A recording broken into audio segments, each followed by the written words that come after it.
Greetings! Welcome to Political Empire. I'm Jeff Horseman with the Press Enterprise and PE.com. And today's show, we're going to go over an announcement by a Riverside County Supervisor regarding his political future. And then we're going to get into the future of the cross above Mount Rubidoux in Riverside.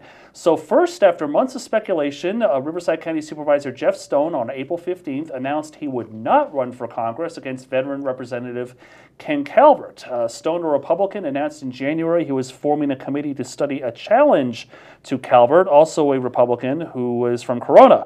The two traded barbs, but in the end, Stone said he would not take on Calvert, although he didn't rule out a future congressional campaign, so we'll certainly have to keep tabs on that.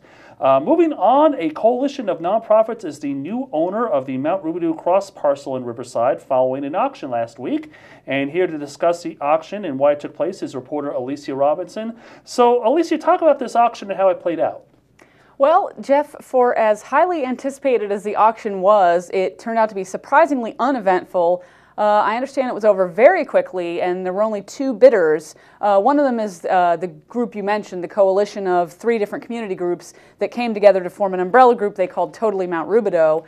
And then the other one was kind of a last-minute bidder that registered on the very last day before the auction. It's a Riverside business called Accuturn Corporation. And they, I guess, apparently did not realize that there was another bidder, and both of the groups that did register to bid basically just said they wanted to preserve the cross, and that was their goal. So the auction was over really fast, and the winning group, which was Totally Mount Rubidoux, did not have to go very much above the $10,000 minimum bid to win. All right, now remind us again why this auction had to be held in the first place.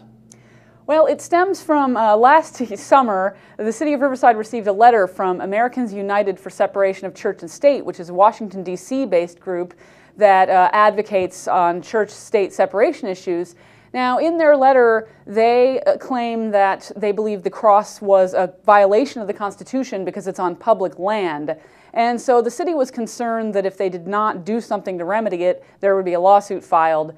Now, I talked this morning with one of the representatives of Americans United for Separation of Church and State, and he said he's satisfied with the city's auction and with the remedy that's in place, and they don't appear that they're going to take any sort of further action, so it seems like the case has been resolved in a satisfactory way for everybody.